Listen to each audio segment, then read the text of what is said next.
Cool.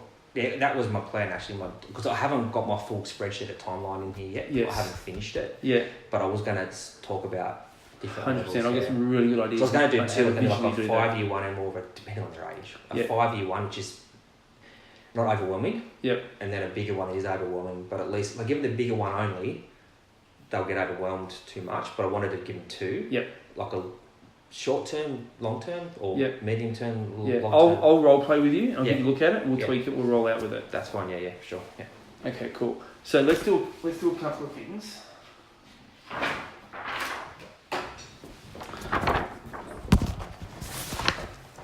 So what I want to do is understanding the clarity of avatar. Then I'm going to give you a framework of how to do those sessions. Yep. The strategy sessions. Yep. To make sure we're ticking all the boxes that we're creating, because 90% is huge, man. Like that's fucking strong. Well, they're all referrals, see? So yeah, that's easy. Referrals are like normally pre-qualified because you normally hang around. They know about similar you. people They to know who they are. yourself. Yeah, absolutely. And ideally they've sold it. Like in you need to speak to Wayne. You have to do this, and they're like, "Fuck, I'm already like nine times out of 10 there." And sometimes they've said they've been talking about you for years. Yeah. Do you know what I mean? That's when I know it's going to be easy. Yeah. I don't have that like overconfidence. No, but I can just drop my guard a little what bit. made you? Oh, listen, Annette's been talking like for years. She's been doing this property thing, and I've seen her go from strength to strength, and it's always Wayne this and Wayne that. And fuck, I've got to sort of speak to you. Yeah, and it's like, okay, cool. You're like, yeah, just that's in the bag, pretty much. But even still, though, that's one of the biggest downfalls, right? Is we accept success. Mm-hmm. What I want you to have in mindset is how can I replicate the success I'm having and reverse engineer it. Yep. Yeah. Got it? So even you want someone to speak to one of your team and have the same 90% success rate.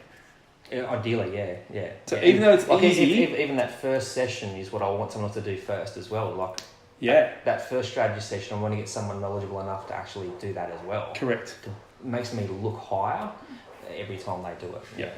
So we need to amplify your positioning and elevate you in that capacity. So let's map out a structured process for each of those session 1, session 2, and then into a member. Yep. And what that looks like. Cool. So quickly to do some of this, what I want to do is an activity you may have seen us do at the Entourage, and that's looking at the 4 forces of attraction. Okay. Yep. So there's, for the human brain to make a decision, there's really 2 key motivators. That's it, right? What helps someone say yes or no is really either I have an away from motivator, right? Yep. I'm buying a new car because my current car guzzles too much petrol. Okay. Yep. To avoid spending a whole lot of money on petrol, I'm going to go buy a new car. I want to go buy a new car because I'm embarrassed about my current car. Yeah. I want to buy a new car because it keeps breaking down. It's costing me a shitload of money. I want to go buy a new car because I'm just embarrassed driving it around right now. Yeah. Does that make sense? Yeah. So I want to buy a new house because my current house is a low socioeconomic area. Yep. It takes me too long to drive the kids to school. I've got to drive. Yeah, it's too small. It's no backyard. The kids are getting old. See, there's a problem you want to avoid. It's either physical or emotional. Does that make sense? Yes. That's the number one reason that gets people to make quicker, faster decisions. Yeah. The other thing that drives human beings to make decisions is a towards motivator. So let's use the same examples, right? I want to buy a car because I want a new car, a fresher, faster car. Yeah. No. Yeah. I want a car that is more economical. Not guzzles a lot of petrol. Same motivator, worded differently. Got ya. Yeah. Does that make sense? It's the same I want a house that's just bigger with more room and a bigger backyard and all that type of stuff. Yeah. It's not the pain, it's the pleasure that is more drawing me towards it. Okay, got ya. Yeah? Yeah. I want something where I can just walk the kids to school, they can ride their bike to school. That's a pleasure motivator. Get it? Yeah. So some people are driven by a pain, some people are driven by pleasures. Or I call these away from motivators. I want to move away from that because I want to move away from my current state. I'll look for something new to buy. Or I want to move towards this state. This state might not be terrible, but the lure of that, the magnetic pull of that, means I want to buy it. Yeah, got ya. That's emotional. Yeah. Yes. Yeah. You need to hit both in your language. If you replay the videos I've had, at the end of today, you'll watch those videos again and you'll listen to a completely different go, oh fuck, now I see what he's doing there, now I see what he's doing there. There's a whole process to this. Yeah. It's not just a whole mumble jumble of words. Now, people now have two types of away and towards motivators, right? They have what we call immediate away from and towards motivators. These are things that are impacting me right now. And then you have future away from and towards motivators. Yeah. Something that could be a problem in the future. Hi, Net. How are you? Good. You guys met before? Yeah, I think I've seen a Net. Yeah, the entourage. You see a presenter yeah. entourage? Yeah. Or... The entourage? Yeah, no, I've seen that. Yeah. Sorry to interrupt. I just thought there's a little snack there. Away, yeah. No, even There's no capsicums. Even though here's like capsicum, I love capsicum, so don't be shy. There's just fridge. in the back fridge, Yeah. and then there's breads and plates and everything there. Beautiful. Beautiful. Thank you very much. Have a good Annette. day. Thank you. Thank you. Oh, you've got water there? Is Yeah, no, heaps of water. Yeah, thank you. Thanks, Annette. And there's more water in the fridge as well. Too easy. And if you want a beer or a Coke Zero or something, That's you all right. can have those as well. I'm trying to avoid. I've lost 12 kilos since 12? Christmas, so I'm trying to not have too much sugar and stuff. That's so. good. Well, I'll go to Coke Zero if you want that. That's right. So does that make sense so far? Yeah, definitely. Yeah. So you have immediate motivators and you have future motivators. For example, 12 months ago, probably 18 months ago, Annette and I were looking at moving where we were in Sydney. Yeah. Because I don't want to drive more than 10 minutes to take Braxton to school. Yeah. Got ya. And I didn't think he was going to go in the school in that area. So I was like, we're looking at moving. Yeah. Now, this was 18 months ago. He doesn't start school to high school to primary school to next year. Okay. So I was looking at buying now for a future motivator that was a negative. Yeah. Does that make sense? But the immediate one is I live too far from school. The immediate one was nothing. I had no immediate pain because he wasn't going to school. Yeah. Yeah. So some people make decisions now because of a future problem, not an immediate problem. Mm. Well, Fast forward 12 months, it would have been an immediate problem. yeah, exactly. Yeah. Say he's already going to school, I'm driving him 30 minutes to a school. I'm sick and tired of this traffic. Yeah. It's going to take me 30 minutes, I'm wasting an hour of my fucking day, I'm stressing to get there, sometimes I'm late, he feels shitty. To avoid that, I want to buy a house closer to school. Yeah. So when I'm living in that problem, it's immediate. When I can project it's going to be a problem, it's future. And people will make decisions now because of the projection of future. Yeah. You might have someone who's a FIFO that knows in 12 months' time, I don't want to be doing this gig. Yeah, I'm using money that I've got right now to set myself up so I can retire quit in 12 months' time, have a couple of properties and just take it a bit easy. Yeah. I'm earning a couple $100,000 up there. I can come back here and earn $100,000, but I've got a property that's giving me some money as well. Yeah. So they've got no problem right now. It's the future problem, knowing in 2 years' time I'm going to hate So when this. you're listing him out, you sort of got to break it down a little bit when they spell it out to you. What's more immediate, what's more future stuff. Correct. Yeah. So what I want to do with this right now is complete these 4 quadrants. Yeah. Right? So if we look at it, the immediate negative, if I do a minus sign and a plus sign, the immediate negative is called a frustration. Yes. Definitely. Right? So we've got to know what are the 3 or 4 key frustrations an essentials and an elite person has, or a platinum person has. Yeah. The opposite to a frustration is a want. Yeah. So what are the 3 to 5 wants? A positive towards motivator is a want. Yeah. A negative immediate is a frustration, an immediate positive is a want, an immediate negative is a frustration. So what are these guys frustrated with now? Well, a big part of my clientele I see today is they pay too much tax. Yep. Like the way we structure property portfolios with some accountants, it's around tax benefits as well. So they don't get the tax back themselves, but one is they look at their pay slip and they say, I'm sick of paying so much tax. Mr. Accountant over here said you can help me drop that. And of course that's not my main sales pitch, but it's definitely a helping one. Yep. 100%. Great. So currently I'm paying too much tax.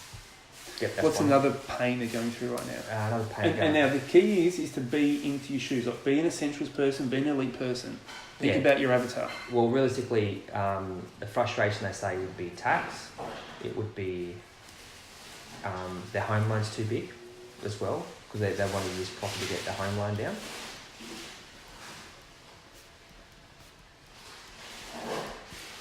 frustration.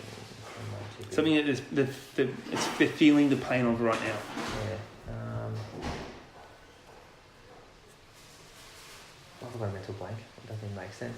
Pay too much tax, home loans too big. Think about what did they say to you? Like, what made you reach out? When you say that, why did you reach out? Why'd you call me now? Well, a lot of them just, I wouldn't sort of call it frustration. I'd call it like fear of not having enough in retirement, or fear of a lot of people that come to me are just scared that if they don't start doing something now, apart from super, they're going to end up working the rest of their lives. That's a big fear they have. Yeah. But I don't know how you put that in words. So frustration. Is the frustration that they have no plan? Yeah. No plan or control on their finances would be one too. They're relying on everybody else to put it together. That would be the main sort of goals there. This is great. We just spat out another 3. That's all right. Yeah, because that's basically why people do that.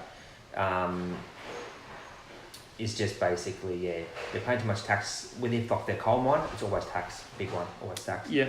Home loan's too big, that's normally just because the wife's working and she doesn't want to work. Yeah. It's because of their home loan that she's actually working.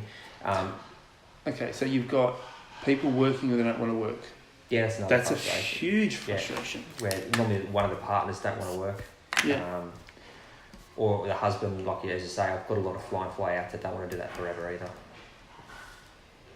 They fly over here actually, half of them. Yep.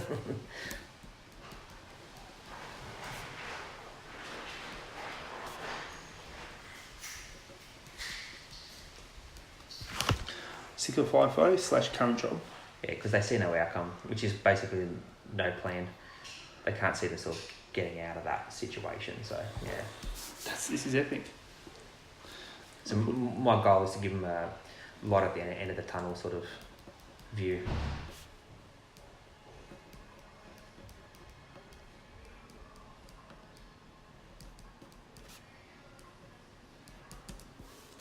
Can't see myself getting out of a rut. And some people are in financial rut when they see me as well, like they've got a couple of personal loans and a credit card or whatever. Yeah. But just me restructuring that opens them up way more cash flow to do that as well. Perfect. Okay, good. So let's now look at the opposite of that. What are their wants? Are the ones to save tax? And some of the wants are complete opposites. Yeah, it is just to save tax, I suppose, is one definitely. Save and minimise tax. Yep. I do tell people tax is a good thing. Tax you a lot of money. That's how people complain about capital gains tax. I say, stop complaining, please. You've made a profit. And what's got there? Some people want to see their home paid out within a certain period of time. So I do that in my property plans, especially the new one I'm putting together. They want to see a term of the home loan being paid off or paid out. And that could be through additional repayments or through lump sum with the sale of other assets. So I put time frame of home payout and I put reduction of loan. Yeah, sometimes it's either or. Yeah. Some people just want to get it because you can, if you had $500,000 loan, you can, if you had a chunk of 250, you could pay it off and then redo your repayments over 30 years again, and your repayments have dropped heaps, and your lifestyle's back on track. So no plan. So that one there's a simple one. That's just have direction, have stepping stones, or like a roadmap. I like that word, roadmap. Jack says that a lot. Yeah.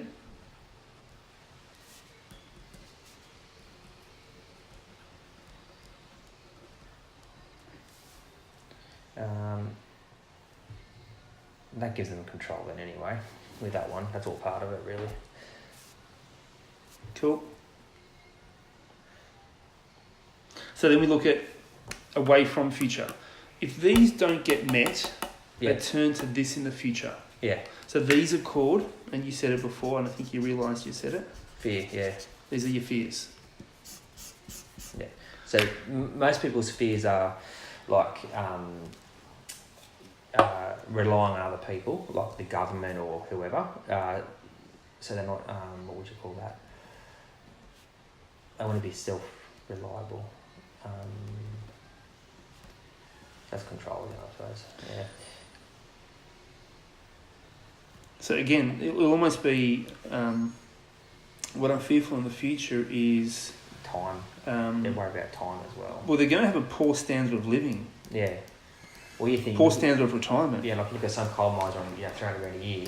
Like I can't retire on that money. So how am I going to do that? So I actually find it more interesting to someone who's on 150 grand a year is so much closer to their retirement than someone on 300.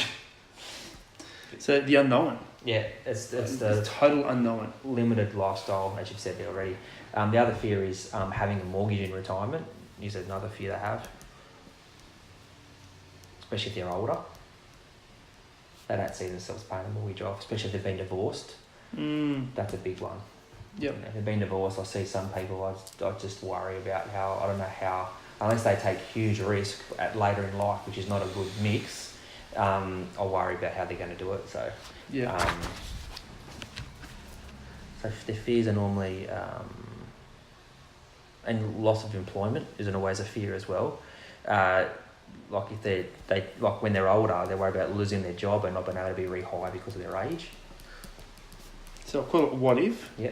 So what if I lose my job? Yeah, that's their fear. What if I don't have enough money to retire with? That's what it's about. Because you get some people that will say 60, they're not really great on computers, they're not really great on this. I had a coal miner who was, how old was he? 55. His wife left him, lost his job. I was actually worried about him, like, to be honest with you, but he never touched a computer before. So how do you apply for jobs now? Yeah. Through the internet. And he couldn't get a job because he was relying on his mates getting him a job, and all his mates kept going, like, you've got to apply online now. You've got to jump online. Yeah. Come on, Scott, jump online. And so I helped him get started, and you've got a girlfriend who would obviously help him finish it off. So, So that was better because he was getting hard work. Yeah. But yeah, so he got a job back. So loss of retirement, meant loss of income. Just trying to think the fears. Is there anything in the fears about maybe setting family up or? Some people want to set their kids up because they're worried about their kids not getting into the housing market. Yeah. I try and avoid that. That's a really bad motivator. But that's where I've got to remember. I won't let them do it anyway. So when they go to change it later, like I can use that as a tool to get them in the door. Yes. And that's what my assistant always says when you stop being so, not the word honest, but she says stop being so, like you want to help people, but you've got to give them a bit of sales to get them in the door to help them. Like people come in with this, and sometimes we need to reframe their thinking. Yeah. And re-educate them. Yeah, and she's like this one here with this one. I always say no, don't do that to people, and she said you got to stop doing that because people might not buy off you because you said no. Yeah. I said get him in the door, tell them no later. Yeah. Once you build more trust and rapport and things with people, so it's just an education process. Yeah. Like the good thing is they want to buy. The motivator, we can play with that later. Yeah, exactly. And it's just, that's what I've got to remember. It's like, in this day and age, you've got to look competitive from a sales perspective. Otherwise, the guy down the road who's giving all these empty promises are going to get the job done for you. Yeah, and you're going to make the customer probably worse off by going with that dodgy person. Oh, exactly, because he's not after their help. He just wants their money. So well, I'm different. I want their money. Don't get me wrong, but I'm paying. I've structured everything because the Elite membership was only going to charge $2,000 a year. Then when I met Jack, he said no. Way too cheap. He said you get too much shit walking through the door for you. You won't make any money. You'll just be tired every day. Yeah. So the Elite one said you get a particular person. They come in. I've signed one guy up under a buyer's agent structure, $10,000 to find him a property because he wants a development site. He didn't even blink. I could have charged him 20. He wouldn't have even cared. So that was a good. I did that last week. That was the first time I'd done that for a long time. So I'm like, here's that avatar for that. Do you know what I mean? So he'd do more. You've got to know. I had a mate of mine who rang me. He rang me this last week. I just looked at my phone, so I had to get off the phone. I said I'll call you back. Yeah. So that was like 4 days ago. The quickest 10 minutes call back ever, longest 10-minute call back. And he said I had this client, and it came down to going through he does copywriting, so he went readjusting the prices again. Oh yeah. He does a 6-month review on prices, and I've always told him he's too cheap. Yeah. I said your consumer will tell you what they will charge you, so you keep putting it up until your consumer tells you you're too expensive. Yeah. So if you've never had you're too expensive, you're too cheap. Exactly. Yeah. You want to hit. You don't have to overcome the money objection, right? If you're not getting a money objection, that's too cheap.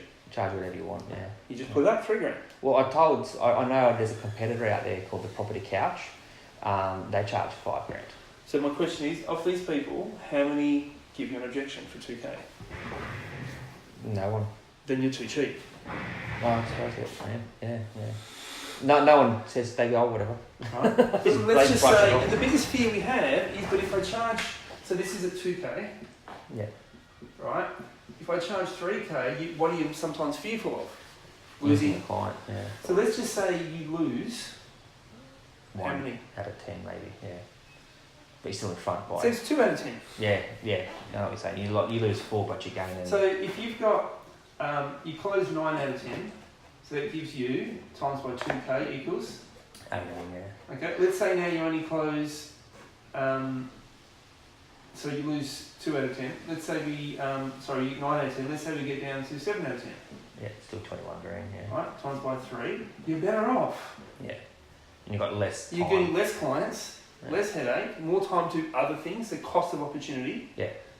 And you've actually made 3K more. In fact, you could come down to 6K, to 6 clients. And break even, yeah. And that's 18. You're seeing 3 clients less. Yeah. So it's the 1 in 3 rule. If 1 in 3 people aren't asking you if price is an objection, yeah, you put your price up. Okay, right. Yeah. Now this ratio will be different for everybody. We've just worked out mathematically if you it's 1 in 3. Yeah. That's fine. Get it? Yeah, definitely. So that's all you can do. Well, we own a property management company. Yeah. And I wanted to increase fees there. All the staff, I had not got 9 staff in property management, which will look after 600 properties. Yeah. I was going to change the overall income of the property management to be another 230 grand a year of income. Yeah. Which we needed because I wasn't happy with the profit and loss. Everyone was like, "Oh no, we can't do it." So I've sold it. I don't know yet. I've sold that off. Yeah. Kept 50. Got a buyer. Hopefully they sign the contract in a couple of weeks. They will lose their job. Good price. Yeah, I got a higher price than I thought I was going to get, which I'm even happy about. Great. I've got an extra. Oh shit! It'd have to be 200-300 grand more than what I thought I was going to get.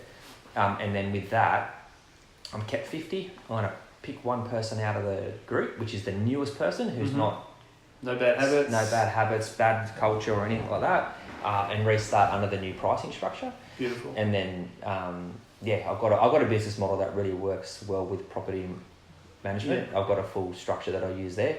I stopped doing it a couple of years ago, but I can re-implement it again and it's fine. And it's cost them their job by not helping us put it in place. So because it was exactly that. There's a group out there called I think I forgot they're called now. Inspire Growth Training it was called. And I've been following them for years and years and years. They came into my office, we signed up for them like $100 a month, just have access to their portal, etc. And he went through all the fees and I went, well, that all makes sense. And I watched 2 videos that people had done it on with that. They both had 300 properties each, they only lost 4 customers once they increased all the fees. So I'm like, well, I'm doing it. And then I went to do it. Stories in your head. Yeah, and that was all in their head, but I couldn't get them to change. And I'm like, if you're going to be negative, you're going to keep whinging at me, oh, Mr. Smith doesn't want to sign the contract. You know, you can't teach old dogs new tricks. If they don't want to be taught. So you said that's a prime example of why I've sold my business off. So yeah. So let's put a 1 in 3 rule in. Yeah, easy. Yeah, okay. I do that each time. Yeah, absolutely, and that would take you through these as well. Yeah, I was going to say. No problems. You can't increase any. Because Jack actually said 6 grand, and I said no, too high. I'll do 5. But he was working off 500 a month. Say, for example. So yeah. There's people dearer than me out there, and I think I'll give more value back. So our rule is, right, you are going to measure every 10 clients that come in, how many are giving you an objection. Yeah, that's easy. Yeah. Got it? I'll have a checklist in the file of all the questions I've got to write that down, because I'm quite good at keeping data on where people come from, and we just implemented a new spreadsheet which will be designated solely for this platform, so that we can get a strike rate, qualification rate. So if we have to adjust the videos, we can. Nice. And I'm sick of being a referral-based business, to be honest. Even that's a good business, you're relying on the phone to ring. Well, you're waiting. Especially a reactive referral. Yeah, that's what I meant. If you were proactive, if you were getting names and phone numbers and calling them, different story. And I was there when you're doing that referral process in the sales mastery. No, it wasn't mastery. Sales Essentials? Yeah, that one. And I'm like, I've just got to pinpoint when that best time is. And go from there. Yeah. Let's see if we can knock that off as well. Yeah, if you can, if that's on, yeah. Because I used to do that years ago. So it was at the wrong time.